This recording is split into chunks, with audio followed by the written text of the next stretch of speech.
Welcome back, Braves country. Drop everything you're doing because there is breaking news coming out of Scottsdale, Arizona that confirms a significant rift between the Atlanta Braves front office and a key piece of their relief corps. We're talking about a standoff, a financial disagreement that, while small in dollar amount, speaks volumes about the Braves' contract philosophy and the growing tension within the arbitration system. We can confirm that veteran left-handed reliever Dylan Lee has officially filed for salary arbitration against the Atlanta Braves. This is not just a negotiation. This is a formal legal dispute set to be heard by a three-person panel, with a decision expected in the critical week of February 9th. The numbers themselves are razor-thin, but the implications are massive. Lee is seeking $2.2 million for the upcoming season. The Atlanta Braves are offering $2.0 million. That is a $200,000 difference. $200,000 is a rounding error for a major league franchise, especially one with the deep pockets and perennial success of the Braves. So, why go to war over this difference? Why risk alienating a valuable player, a guy who pitched 74 times last year, posting a respectable 3.29 ERA, and proving himself to be a reliable bridge in critical high-leverage situations? This isn't about the money, it's about the principle. The Braves operate under a famously strict internal evaluation model. By refusing to meet Lee's demand, even by a small margin, Alex Anthopoulos is sending a crystal-clear message to every arbitration-eligible player in the system. You will not get an extra dollar unless the metrics absolutely demand it. This approach has saved the franchise millions over the years, allowing them to sign other key players to long-term extensions. But it's a high-stakes gamble in February. Let's look at what Lee brought to the table last year. He was durable, appearing in nearly half of the team's games, going 2-4 with those, 2 saves. He was an integral part of maintaining the bridge to the late-inning closers.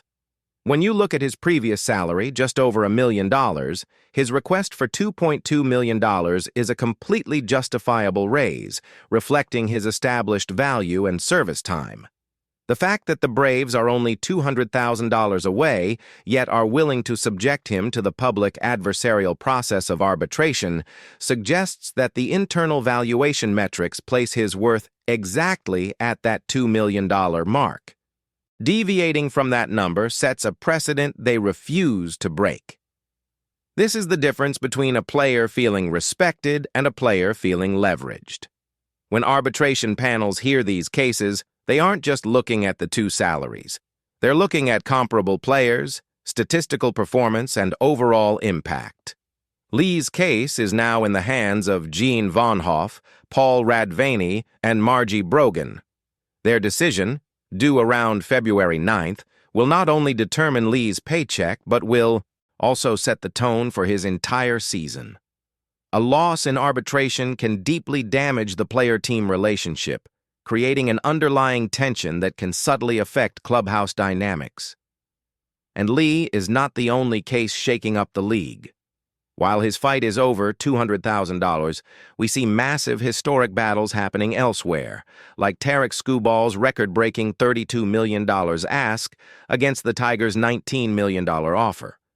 This entire period in Scottsdale is a reminder that even in a billion-dollar league, disputes over cents on the dollar can become intensely personal and incredibly public. For the Braves, the timing couldn't be worse. With pitchers and catchers reporting soon, the focus should be squarely on spring training preparations. Instead, one of their reliable lefties is stuck in a legal battle with the organization. Will the outcome, whatever it may be, sour Lee's attitude heading into camp? If the panel sides with Lee, the Braves lose $200,000 and, more importantly, lose face in their internal valuation system. If the panel sides with the Braves, Lee walks away feeling undervalued, potentially affecting his mindset for the entire campaign. This is a critical situation that every Braves fan needs to monitor. The fate of one pitcher's salary may seem small, but in the highly competitive, tightly wound structure of the National League East, Every single piece matters. We are watching a high-stakes philosophy battle play out in real time. We will bring you the immediate reaction as soon as the February 9th decision is rendered. Until then, the tension remains high. What do you think? Should the Braves just pay the extra $200K, or is this principled stand necessary for long-term budget health? Let us know in the comments below.